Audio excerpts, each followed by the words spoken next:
Bienvenidas, bienvenidos. Espero que todos se encuentren bien, sobre todo de salud. El día de hoy, en relación al tema del reinicio de las actividades de nuestra noble institución, estuvimos comentando bastante respecto al decreto que genera el Ejecutivo Federal el día 31 de diciembre del 2024 en relación al artículo 19 constitucional a su párrafo segundo respecto a la prisión preventiva oficiosa.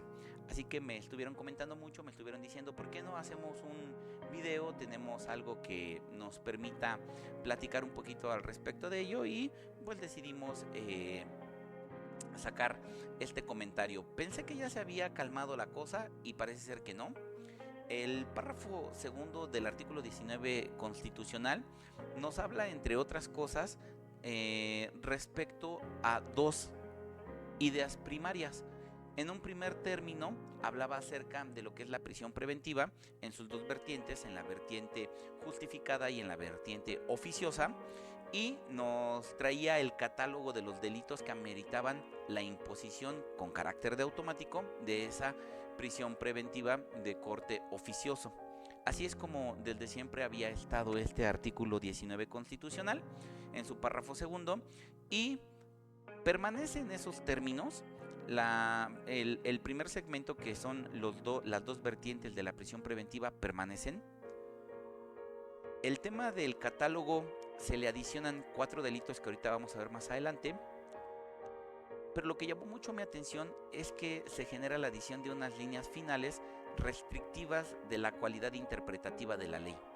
Así que vamos a entrar de lleno al tema y vamos a empezar a revisar cómo vienen las primeras líneas del artículo 19 constitucional. Nos dice: el Ministerio Público solo podrá solicitar al juez la prisión preventiva cuando otras medidas cautelares no sean suficientes para garantizar la comparecencia del imputado en el juicio, el desarrollo de la investigación, la protección de la víctima, de los testigos y de la comunidad.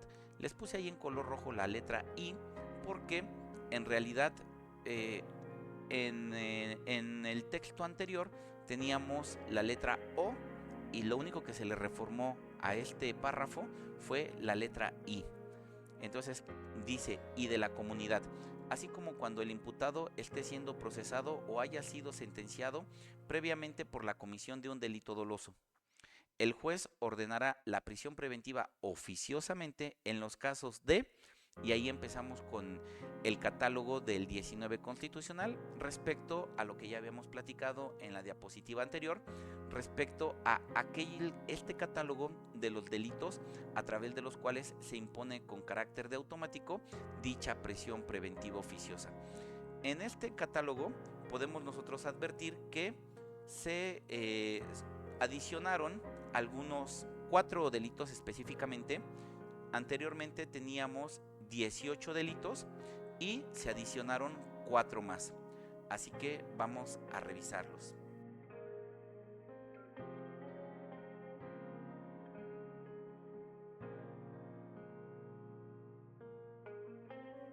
En el primer caso tenemos, en este cuadro comparativo, podemos advertir que el primer delito es en los casos de abuso o violencia sexual contra menores. Persiste. En el texto reformado persiste de la misma manera.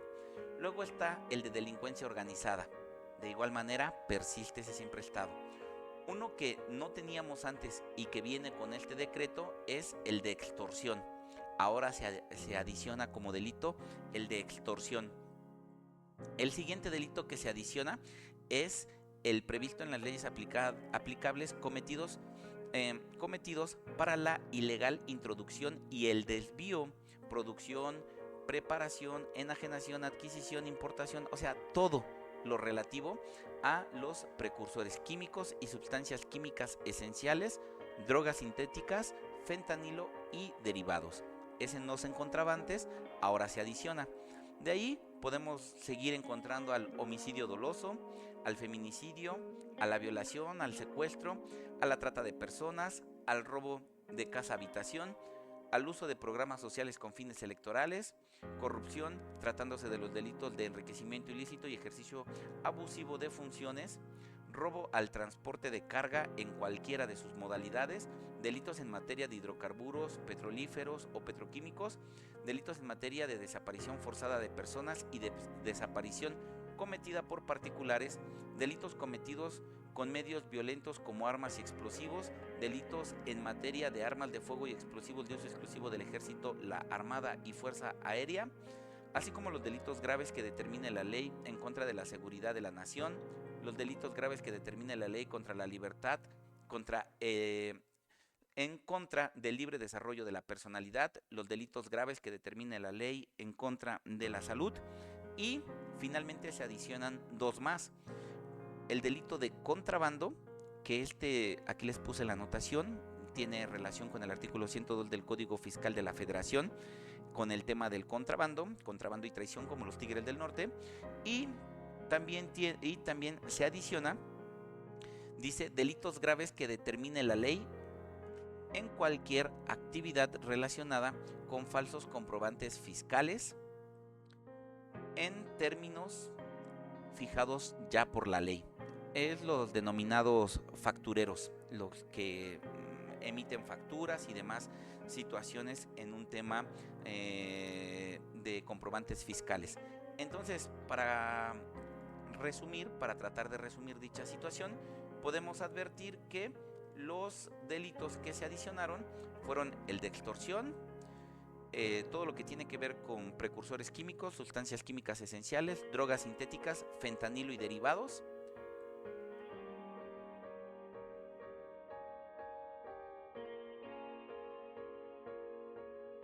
contrabando,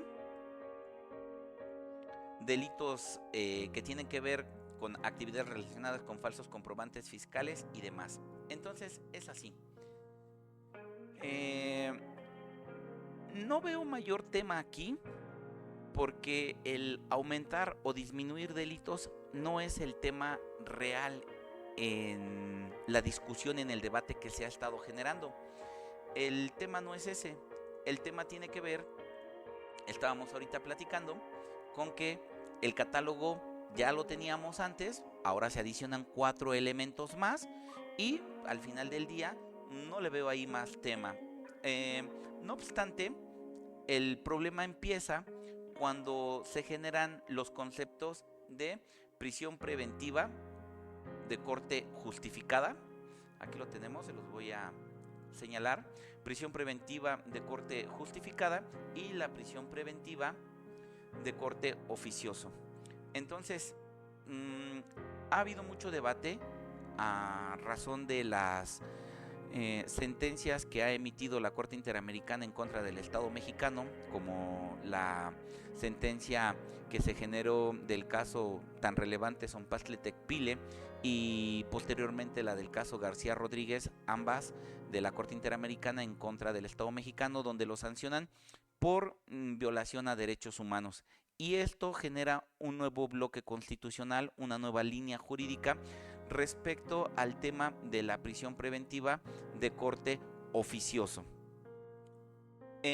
Anteriormente se había estado trabajando la idea de que la prisión preventiva justificada se desarrollaba siempre y cuando no existiera alguna oportunidad o no fueran suficientes las medidas cautelares que se almacenan en el catálogo del artículo 155 de nuestra codificación nacional en materia procesal penal, y nos decía: si no existe dicha medida cautelar que logre generar la certidumbre de la comparecencia del imputado en el juicio, es decir, su arraigo, el desarrollo de la investigación o la protección de la víctima, de los testigos y de la comunidad, pues entonces, con independencia del catálogo del 19 constitucional de estos delitos que ya leímos, pues el Ministerio Público puede solicitar esta prisión justificándose en esos elementos.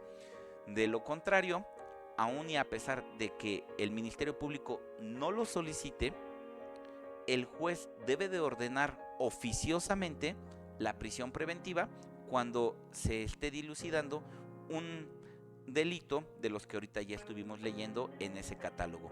Esto siempre había generado la discordia respecto de si la prisión preventiva de corte oficioso, se entiende como automática, era violatoria o no de derechos humanos. Entonces, el debate había terminado, puesto que ya había algunas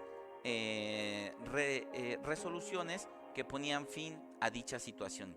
No obstante, el último elemento que se añade a esta situación en el párrafo segundo de la Constitución es este que les estaba anunciando, una adición de unas líneas que son restrictivas de la interpretación de la ley. Vamos a ello, vamos a leerlo. Aquí lo puse para ustedes. Dice: para la interpretación y aplicación de las normas previstas en este párrafo, los órganos del Estado deberán de atenerse a su literalidad, quedando prohibida cualquier interpretación analógica o extensiva que pretenda inaplicar, suspender, modificar o hacer nugatorios sus términos o su vigencia, ya sea de manera total o parcial. Yo nunca había leído, en el poco tiempo que llevo en el tema jurídico, nunca había leído una prohibición de una ley que dijera que queda prohibido que sea interpretada la ley, porque ciertamente esa es una de las funciones jurisdiccionales, la interpretación del marco jurídico. De lo contrario, pues tendríamos inteligencia artificial, simplemente cargas todos los artículos y que venga una máquina y que te sancione si es que opera dentro de una temática o no. Lo que hace importante la función jurisdiccional, la labor del juzgador, es la capacidad interpretativa que tiene respecto de la ley y respecto del hecho que se atribuye, en este caso, un delito. Me parece muy importante eso. Llamó mucho mi atención esta palabra, nugatorios, y me gustaría mostrarles qué es lo que dice el diccionario de la Real Academia de la Lengua, y nos dice: nugatorio, que burla la esperanza que se había concebido o el juicio que se tenía hecho.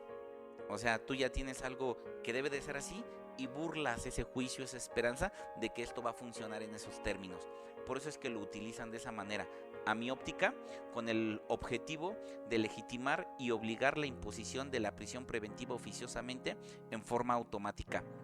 Esto me parece muy grave, es un retroceso a lo que ya se había avanzado con el caso Sompasle-Tecpile, con el caso García Rodríguez, con las jurisprudencias y demás. Pero además del retroceso, llama poderosamente mi atención el tema de la prohibición.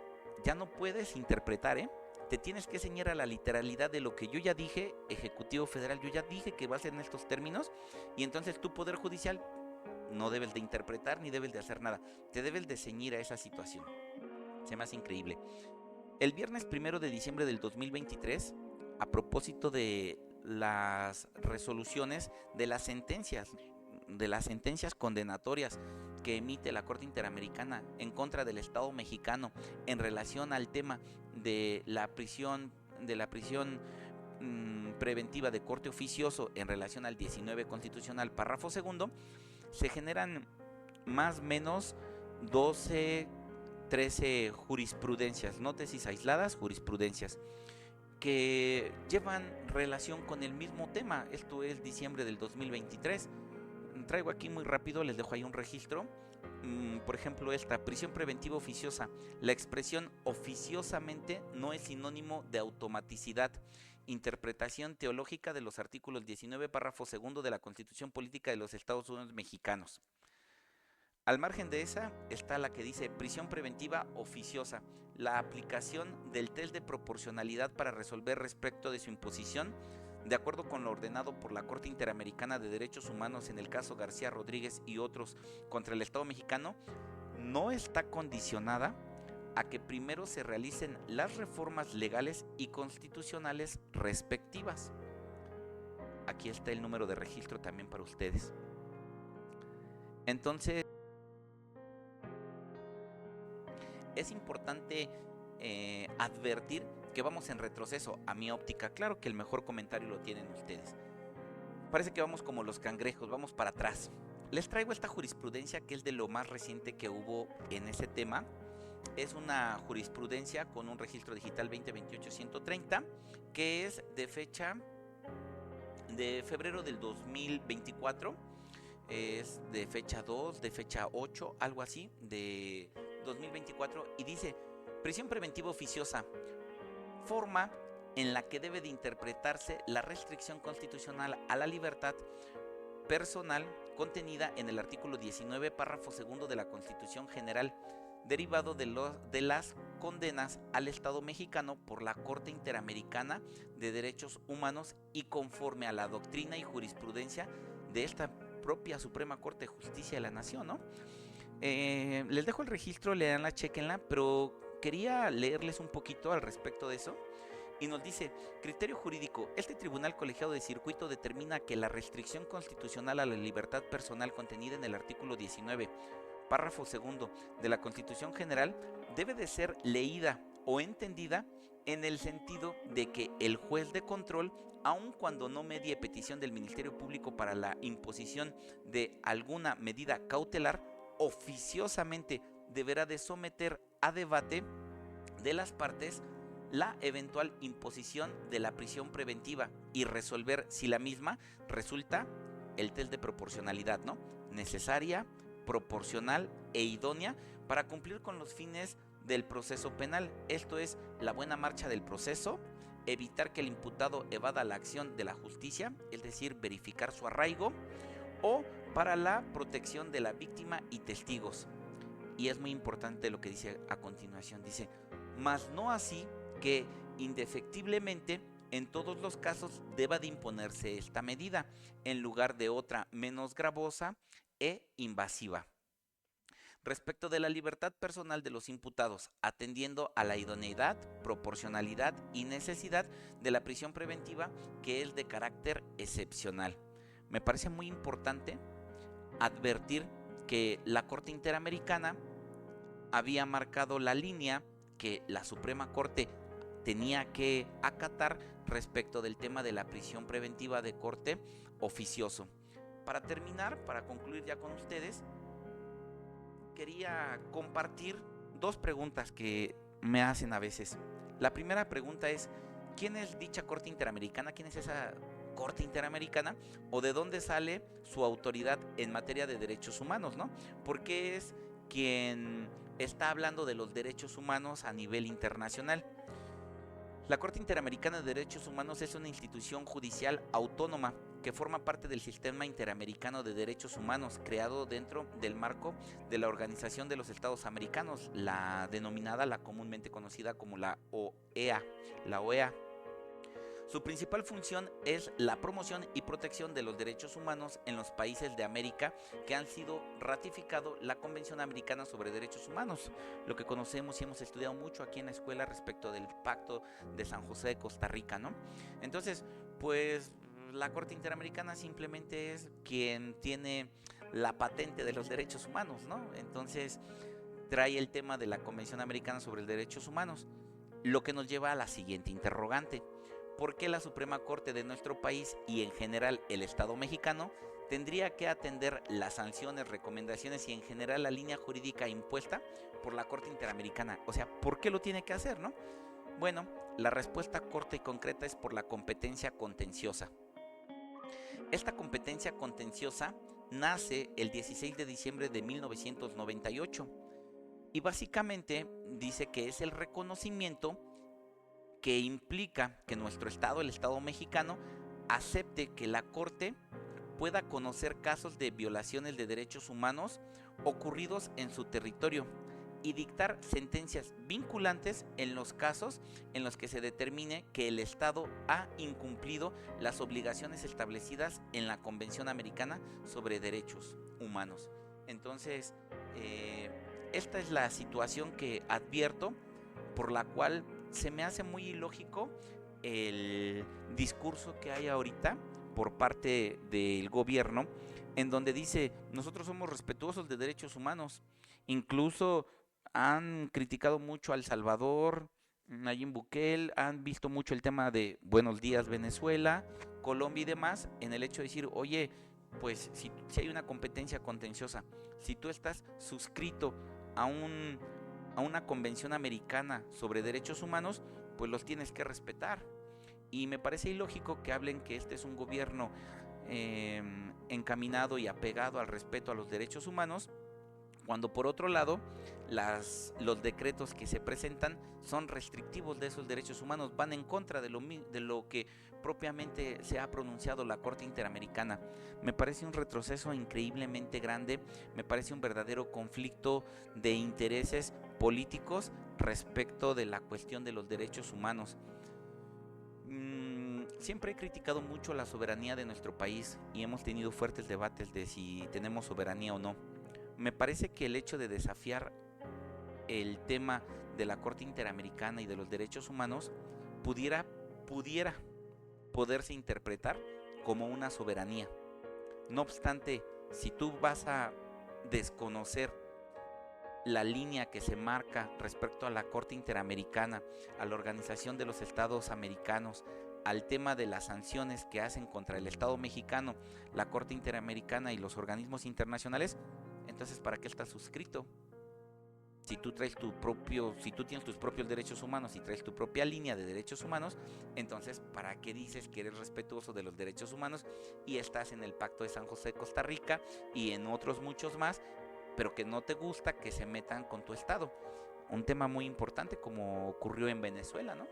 Entonces yo veo, no sé qué, yo no estoy diciendo que sea algo bueno o algo malo, y mi punto de vista no va por eso, no va por ahí mi comentario es muy enfocado en el tema de, a mi óptica va en retroceso de la progresividad respecto a los derechos humanos, y no es concordante el discurso de soy respetuoso de derechos humanos, pero no atiendo a la Corte Interamericana ni a la Convención Americana sobre Derechos Humanos, ¿no? Entonces unos son los derechos humanos que hay en el Pacto de San José de Costa Rica y otros son los derechos humanos que tú tienes en tu propio país. No son los mismos, pues entonces no te suscribas, entonces no aceptes la competencia contenciosa, porque evidentemente le das la oportunidad a que un órgano externo venga y te sancione, y al momento en el que tú no lo acatas, parece entonces que estás en contra de dicha situación. La soberanía te debería de permitir autogobernarte, pero sabemos que eso no ocurre. Siempre he comentado que nuestra soberanía es prostituta, no existe, ¿no? Entonces, si no va a existir y tú te vas a encaminar a hacer lo que tú quieras, no andes diciendo que eres respetuoso de los pactos internacionales, de los derechos humanos y demás. Cada quien que saque sus propias conclusiones. Simplemente quería traer a la mesa el tema de este decreto de fecha 31 de diciembre del 2024, por el cual se reforma el párrafo segundo del artículo 19 de la Constitución Política de los Estados Unidos Mexicanos en materia de prisión preventiva oficiosa.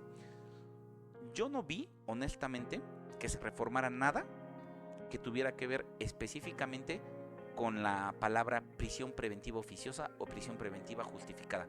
Como ya lo mostré a ustedes, sigue siendo exactamente igual. Lo único es que adicionaron 4 delitos.